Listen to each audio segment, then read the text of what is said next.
Hello नमस्कार, जय हिंद, वंदे मातरम साथियों। जैसा कि आज हमारी बात करने वाले एक स्पेशल क्लास जीके की होने वाली है, जिसमें हम जीके के 25 क्वेश्चनों की चर्चा करने वाले, साथ में व्याख्या भी करेंगे, जिनका भी इंडियन आर्मी का हम बात कर लेते 30 जनवरी को एग्जाम होने वाला है। उन सभी विद्यार्थियों के लिए क्लास बेहद ही इंपॉर्टेंट साबित होने वाली है। तो क्वेश्चन नंबर 1 जैसा कि आपके स्क्रीन के सामने आ चुका है, सिंधु घाटी सभ्यता किसके बारे में बात कर रहा है? सिंधु घाटी सभ्यता के किस स्थल से यानी किस स्थान से सर्वाधिक मोहरें मिली है? सर्वाधिक मोहरें मिली है, जल्दी से कमेंट करके बताएगा। इतने में मैं थोड़ी सी व्याख्या कर देता हूं। यदि मोहरे की बात करें तो किसकी बनी हुई थी? यह बनी हुई थी सेल खड़ी पत्थर की। किसकी बनी हुई थी? सेल खड़ी पत्थर की बनी हुई थी। पहले ये नोट कीजिएगा, सेल खड़ी पत्थर की बनी हुई थी। सिंधु घाटी सभ्यता से जो सर्वाधिक मोहरें मिली है वो याद रखिएगा। अब बात कर लेते हैं ये मोहरें कहां से मिली है, तो ये मिली है मोहनजोदड़ो से, जिसे आपको पता क्या कहा जाता है? मृतकों का टीला कहा जाता है। क्या कहा जाता है? मृतकों का टीला कहा जाता है। क्या कहा जाता है दोस्तों? मृतकों का टीला कहा जाता है। और याद रखिएगा इसकी खोज कब की गई थी? 1922 में। कब की गई थी? 1922 में। और आपको पता होगा राखल दास बनर्जी ने की थी। किसने की थी? राखल दास बनर्जी ने की थी। और सिंधु घाटी सभ्यता का प्रथम खोजा गया स्थान की बात करें तो वो था हड़प्पा, जिसकी खोज आपको पता होगा 1921 में की थी राय बहादुर दयाराम साहनी ने की थी। ये भी सभी विद्यार्थी नोट कीजिएगा। और सिंधु घाटी सभ्यता के सर्वाधिक खोजे गए स्थान की बात करें तो याद रखिएगा वैसे भारत में, और भारत में भी बात करें तो गुजरात से मिले। यह क्वेश्चन भी कई बार आ चुका है। और सिंधु घाटी सभ्यता के प्रमुख बंदरगाह की बात करें तो लोथल और सूतकोतरो थे, वो सिंधु घाटी सभ्यता के प्रमुख बंदरगाह थे। यह भी आप नोट कीजिएगा। चलिए दोस्तों आगे बढ़े। अगला क्वेश्चन नंबर बात कर लेते हैं। 2 नंबर आपके सामने आ चुका है। भारत के प्रथम सीडीएस कौन थे? भारत के प्रथम सीडीएस कौन थे जिनका हाल ही में स्वर्गवास हुआ है? आपको पता होगा जो विमान क्रैश में जो अंबा कह देते शहीद हुए, उनके बारे में बात करने वाले। बहुत ही इंपॉर्टेंट क्वेश्चन बनता है। हाल ही में जो हुआ है ये क्वेश्चन इंडियन आर्मी में आगामी पेपर में पूछे जाने की बहुत ही ज्यादा संभावना रहेगी। तो बिल्कुल जो विद्यार्थी ऑप्शन नंबर डी की तरफ जा रहे जनरल विपिन जी रावत, उन विद्यार्थियों का जवाब सही है। अब बात कर लेते हैं, यहां से कई सारे क्वेश्चन बनते हैं। भारत के प्रथम हम बात कर लेते हैं थल सेना अध्यक्ष की बात करें। याद रखिएगा भारत के प्रथम थल सेना अध्यक्ष, यह क्वेश्चन भी इंपॉर्टेंट बनता है, कई बार आ चुका है। प्रथम थल सेना अध्यक्ष की बात करें तो वो कौन थे? के एम करियप्पा थे। कौन थे? के एम करियप्पा थे। यह क्वेश्चन भी कई बार पेपर में आ चुका है। चलिए दोस्तों आगे बढ़े। अगला क्वेश्चन नंबर बात कर लेते हैं जो कि 3 नंबर आपके सामने लेते हैं। सुनील छेत्री का संबंध किस खेल से है? यानी आपको क्वेश्चन दे रखा है सुनील छेत्री का संबंध किस खेल से है? जल्दी से बताने की कोशिश करिएगा। देखते कौन कौन स्टूडेंट इसका सही जवाब दे पाएंगे। बिल्कुल जो विद्यार्थी ऑप्शन नंबर बी की तरफ जा रहे फुटबॉल, उन विद्यार्थियों का जवाब सही है। चलिए दोस्तों आगे बढ़े। अगला क्वेश्चन नंबर बात कर लेते हैं जो कि 4 नंबर आपके सामने आ चुका है। रामगंगा नेशनल पार्क, जो कि हाल ही में नाम बदला गया किसका? जिम कार्बेट नेशनल पार्क था, उसका नाम बदल कर क्या कर दिया गया? रामगंगा नेशनल पार्क कर दिया गया। वो कहां स्थित है? जल्दी से बताने की कोशिश करेगा। रामगंगा नेशनल पार्क कहां स्थित है? तो ये आपको पता होगा। बिल्कुल जो विद्यार्थी ऑप्शन नंबर ए की तरफ जा रहे हैं उत्तराखंड, उन विद्यार्थियों का जवाब सही है। और नैनीताल की बात कर लेते हैं। नैनीताल पर्वतीय स्थल की बात करें तो वो भी आपको पता होगा उत्तराखंड में है। और उत्तराखंड की राजधानी बात कर लेते हैं देहरादून है। और उत्तराखंड पहले आपको पता होगा उत्तर प्रदेश राज्य का भाग हुआ करता था। यानी कई बार क्वेश्चन आ जाता है उत्तराखंड किस राज्य से अलग होकर बना था, तो आपको याद रखना है उत्तर प्रदेश यूपी से अलग होकर बना था। और आपको पता होगा यूपी की बात करें तो यूपी की राजधानी क्या है? लखनऊ है। और जिसे नवाबों का शहर भी कहा जाता है, यह भी सभी विद्यार्थी नोट कर सकते हैं। चलिए दोस्तों आगे बढ़े। अगला क्वेश्चन और बात कर लेते हैं जो कि 5 नंबर आपके सामने आ चुका है। अंग्रेजों ने, क्वेश्चन क्या दे रखा है? अंग्रेजों ने भारत में पहली फैक्ट्री हम बात कर लेते हैं, कारोबारी जो फैक्ट्री लगाई थी वो किस शहर में लगाई थी, यानी कहां लगाई थी? जल्दी से कमेंट करके बताएगा। और साथ में ये भी बता दीजिएगा कब लगाई थी। तो आपको पता होगा लगभग 1608 में लगाई थी। कब लगाई थी? 1608 में। और पहली फैक्ट्री की बात कर लेते हैं, कारोबारी फैक्ट्री की बात करें तो वो सूरत में खोली थी। बिल्कुल जो विद्यार्थी ऑप्शन नंबर बी की तरफ जा रहे सूरत, उन विद्यार्थियों का जवाब सही है। चलिए दोस्तों आगे बढ़े। अगला क्वेश्चन नंबर बात कर लेते हैं जो कि 6 नंबर आपके सामने आ चुका है। बंगाल में, क्वेश्चन क्या दे रखा है, बंगाल में राजस्व का स्थायी बंदोबस्त किसने लागू किया था।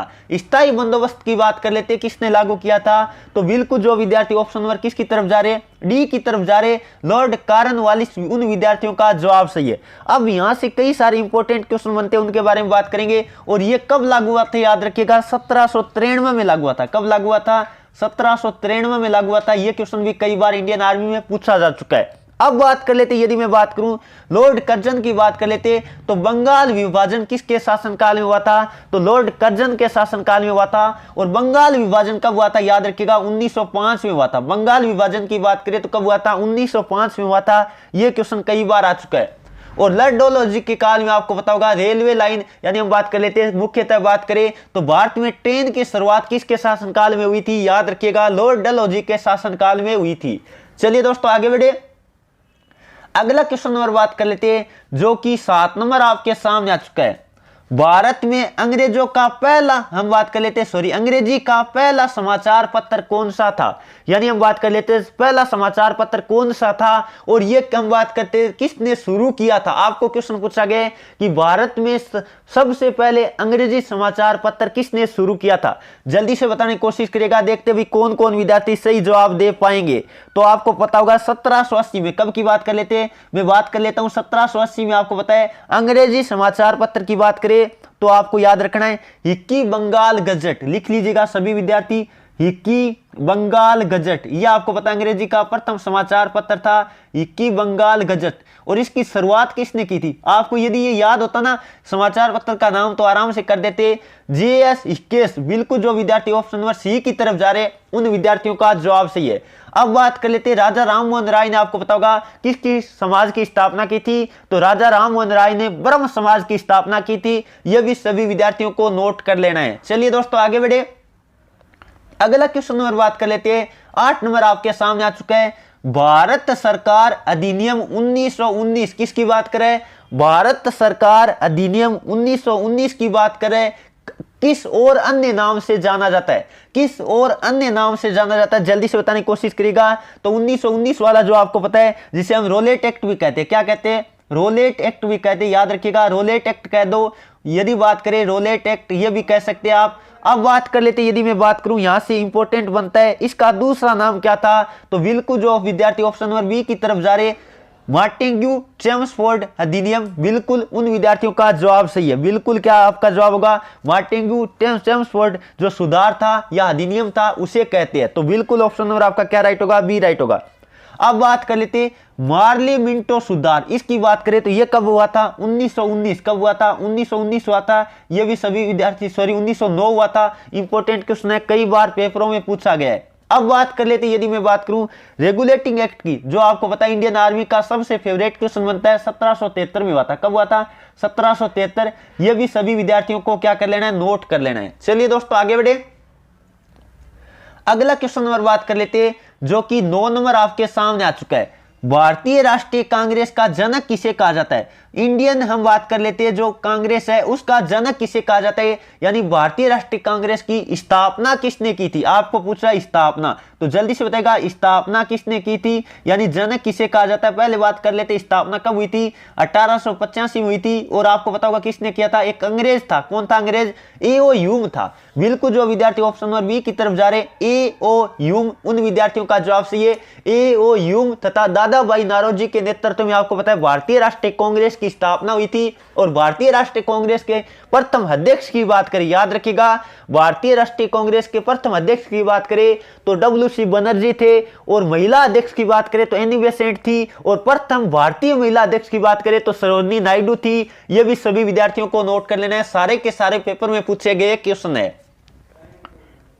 चलिए दोस्तों आगे बढ़े, अगला क्वेश्चन नंबर बात कर लेते हैं। 10 नंबर आपके सामने आ चुका है, भारत की संविधान सभा का संवैधानिक सलाहकार कौन था, यानी भारत की संविधान सभा का संवैधानिक सलाहकार कौन था। जल्दी से बताने की कोशिश करिएगा, तो आपको पता होगा बिल्कुल जो विद्यार्थी ऑप्शन नंबर सी की तरफ जा रहे हैं सर B.N. राव, उन विद्यार्थियों का जवाब सही है। कई बार पेपर में आ चुका है। और यदि बात करें संविधान सभा के स्थायी अध्यक्ष की बात करें तो आपको पता होगा स्थायी अध्यक्ष की बात करें कौन थे, जल्दी से कॉमेंट करके बताएगा, डॉक्टर राजेंद्र प्रसाद थे। और अस्थायी हम बात कर लेते हैं अध्यक्ष की बात करें तो वो कौन थे, ये भी आज आपको होमवर्क दे देता हूं। सभी विद्यार्थियों को कमेंट करके बताना है, देखते भी कौन कौन स्टूडेंट सही जवाब दे पाएंगे। चलिए दोस्तों आगे बढ़े, अगला क्वेश्चन और बात कर लेते हैं। 11 नंबर आपके सामने आ चुका है। स्वतंत्र भारत की हम बात कर लेते हैं, लोकसभा का पहला अध्यक्ष कौन था? स्वतंत्र भारत की लोकसभा का पहला अध्यक्ष कौन था? जल्दी से कमेंट करके बताएगा। आपको पता होगा राज्यसभा की बात कर लेते हैं उच्च सदन होता है, और लोकसभा की बात करें तो निम्न सदन होता है। अब बात कर लेते हैं प्रथम अध्यक्ष की बात करें, लोकसभा अध्यक्ष, तो वो थे गणेश वासुदेव मावलकर, जिसे हम शॉर्ट में क्या कहते हैं, जीवी मावलकर कहते हैं। क्या कहते हैं? जीवी मावलकर कहते हैं। तो सभी विद्यार्थी नोट कीजिएगा। और वर्तमान में लोकसभा अध्यक्ष की बात कर लेते हैं तो ओम बिरला जी है, जो कि कोटा बूंदी से क्या है, सांसद है। ये क्वेश्चन भी इंपॉर्टेंट है, बन सकता है अब की बार पेपर में। चलिए दोस्तों आगे बढ़े, अगला क्वेश्चन और बात कर लेते हैं, जो कि 12 नंबर आपके सामने आ चुका है। कैबिनेट मिशन भारत में किस वर्ष आया? कैबिनेट मिशन की बात कर लेते हैं, जो आपको पता है भारतीय संविधान है वो कैबिनेट मिशन पर आधारित है। तो ये किस वर्ष आया था? जल्दी से कमेंट करके बताएगा। तो ये आया था 1946 में। बिल्कुल जो विद्यार्थी ऑप्शन नंबर किसकी तरफ जा रहे हैं, ए की तरफ जा रहे हैं, उन विद्यार्थियों का जवाब सही है। चलिए दोस्तों आगे बढ़े, अगला क्वेश्चन और बात कर लेते हैं, जो कि 13 नंबर आपके सामने आ चुका है। सिकंदर महान का गुरु कौन था? याद रखिएगा, सिकंदर महान का गुरु कौन था। देखते हैं अभी कौन कौन विद्यार्थी सही जवाब दे पाएंगे। तो सिकंदर महान का गुरु की बात करें तो वो कौन थे? अरस्तु थे।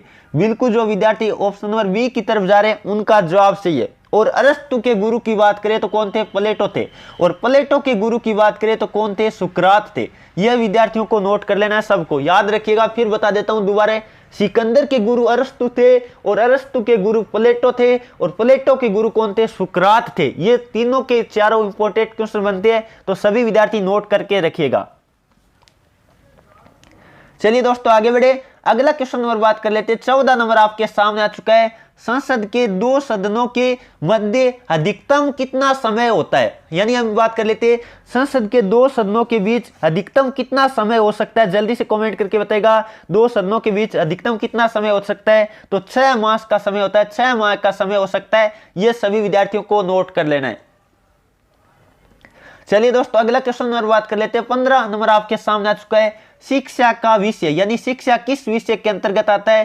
संघीय सूची में आता है, या राज्य सूची में आता है, या समवर्ती सूची में आता है? तो शिक्षा आपको पता होगा समवर्ती सूची में आता है। यह राज्य और केंद्र दोनों का क्या है? विषय है। यानी समवर्ती का मतलब दोनों में आने वाला, उभयनिष्ठ दोनों में आने वाला। तो वो कौन सा है? समवर्ती सूची में आता है शिक्षा का विषय। याद रखिएगा सभी विद्यार्थी। चलिए दोस्तों आगे बढ़े, अगला क्वेश्चन और बात कर लेते हैं, जो कि 16 नंबर आपके सामने आ चुका है। निम्नलिखित में से कौन सा पुरस्कार खेल कूद से संबंधित नहीं है? खेल कूद से संबंधित नहीं है। अर्जुन पुरस्कार की बात करें तो आपको पता होगा विशिष्ट खिलाड़ियों को दिया जाता है, इसका मतलब खेल से संबंधित है। द्रोणाचार्य पुरस्कार की बात करें तो खेलों से संबंधित जो प्रशिक्षक होते हैं, जिसे हम कहते हैं कोच, को दिया जाता है। यह सभी विद्यार्थियों को नोट कर लेना है। और ध्यानचंद पुरस्कार की बात कर लेते हैं, यह भी खेल से संबंधित है। जबकि नॉर्मन बोरलॉग पुरस्कार, यह आपको पता है खेल कूद के क्षेत्र में नहीं दिया जाता है। याद रखिएगा, नॉर्मन बोरलॉग जो कि हरित क्रांति के विश्व में जनक थे, और भारत में हरित क्रांति के जनक की बात करें तो MS स्वामीनाथन थे, और श्वेत क्रांति के जनक की बात करें तो वर्गीज कुरियन थे। यह भी सभी विद्यार्थियों को नोट कर लेना है। चलिए दोस्तों आगे बढ़े, अगला क्वेश्चन और बात कर लेते हैं, जो कि 17 नंबर आपके सामने आ चुका है। कलिंग पुरस्कार किस क्षेत्र में दिया जाता है? कलिंग पुरस्कार किस क्षेत्र में दिया जाता है? कलिंग नाम आते ही याद आना चाहिए सम्राट अशोक का हम बात कर लेते हैं अंतिम युद्ध था, जो कि दया नदी के किनारे लड़ा गया था। सभी विद्यार्थियों को नोट कर लेना है। और कलिंग की बात कर लेते हैं तो कलिंग के बाद आपको पता है बहुत ज्यादा नरसंहार होने के कारण जो हम बात कर लेते हैं, जो कौन थे उन्होंने कलिंग युद्ध के बाद अशोक ने कौन सा धर्म ग्रहण किया था? तो बौद्ध धर्म ग्रहण कर लिया था। यह भी सभी विद्यार्थियों को पता होना चाहिए। अब बात कर लेते हैं कलिंग पुरस्कार किस क्षेत्र से जुड़ा हुआ है? तो यह जुड़ा हुआ है विज्ञान से संबंधित। बिल्कुल जो विद्यार्थी ऑप्शन नंबर डी की तरफ जा रहे हैं उन विद्यार्थियों का जवाब सही है। चलिए अगला क्वेश्चन नंबर बात कर लेते हैं। 18 नंबर आपके सामने आ चुका है। नोबेल शांति पुरस्कार देने की हम बात कर लेते हैं, कहां समारोह किस शहर में होता है? यानी नोबेल शांति पुरस्कार देने के लिए जो समारोह होता है वो किस शहर में होता है? नोबेल शांति पुरस्कार देने का समारोह है, देने का है यहाँ, ठीक है, कहने का, देने का समारोह हम बात कर लेते हैं किस शहर में आयोजित होता है? जल्दी से कमेंट करके बताएगा।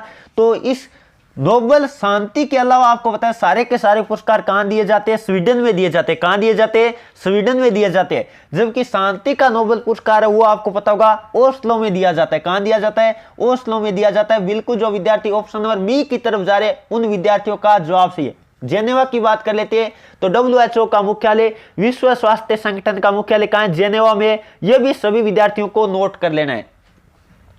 चलिए दोस्तों अगला क्वेश्चन नंबर बात कर लेते हैं। 19 नंबर आपके सामने आ चुका है। भारतीय वानस्पतिक सर्वेक्षण, क्वेश्चन क्या दे रखा है? भारतीय वानस्पतिक सर्वेक्षण की बात कर लेते हैं। बोटेनिकल सर्वे ऑफ इंडिया का मुख्यालय कहां स्थित है? तो ये तो आप सबको पता होगा कोलकाता, जो कि पश्चिम बंगाल की क्या है? राजधानी है, याद रखिएगा। और दार्जिलिंग की बात कर लेते हैं तो याद रखिएगा चाय के लिए प्रमुख स्थान है। ये सभी विद्यार्थी नोट कर सकते हैं। अब बात कर लेते हैं कोलकाता की बात करें तो वो हुगली नदी के किनारे बसा है। और दिल्ली से पहले भारत की राजधानी क्या थी? कोलकाता थी, जो कि 1911 में स्थानांतरित हुई थी। ये भी सभी विद्यार्थी नोट कर सकते हैं। चलिए दोस्तों आगे बढ़े। अगला क्वेश्चन और बात कर लेते हैं। 20 नंबर आपके सामने आ चुका है। विश्व पर्यावरण दिवस कब मनाया जाता है? विश्व पर्यावरण दिवस की बात करें तो 5 जून को मनाया जाता है। ऑप्शन नंबर आपका ए राइट होगा। 2 अक्टूबर को आपको पता है गांधी जयंती होती है। जो संपूर्ण विषय में हम बात कर लेते हैं, जो अंतरराष्ट्रीय अहिंसा दिवस के रूप में मनाया जाता है। अंतरराष्ट्रीय अहिंसा दिवस कब मनाया जाता है? तो याद रखिएगा 2 अक्टूबर को मनाया जाता है। चलिए दोस्तों आगे बढ़े। अगला क्वेश्चन नंबर बात कर लेते हैं जो कि 21 नंबर आपके सामने आ चुका है। जवार सुरंग किस राज्य या केंद्र शासित प्रदेश में? जल्दी से कमेंट करके बताएगा।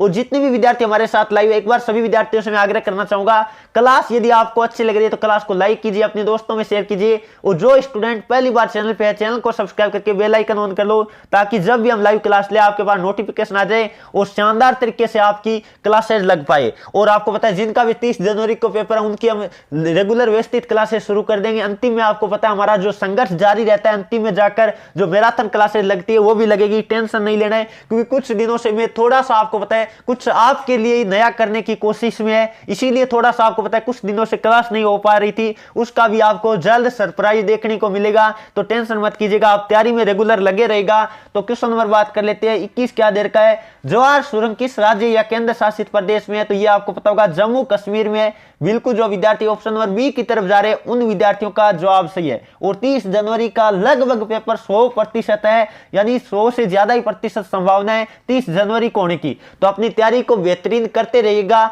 और अपनी तैयारी को मजबूत करते रहिएगा। तो क्वेश्चन नंबर 22 क्या देर का है? वाटरलू कहां है? वाटरलू की बात कर लेते हैं। जो वाटरलू का युद्ध हुआ था वो भी आपको याद होना चाहिए। कब हुआ था वाटरलू का युद्ध? याद कीजिएगा कब हुआ था? 1815 में हुआ था। कब हुआ था? 1815 में हुआ था। यह हम कह देते हैं नेपोलियन का अंतिम युद्ध था। इसके बाद नेपोलियन ने आत्मसमर्पण कर दिया था। क्या कर दिया था?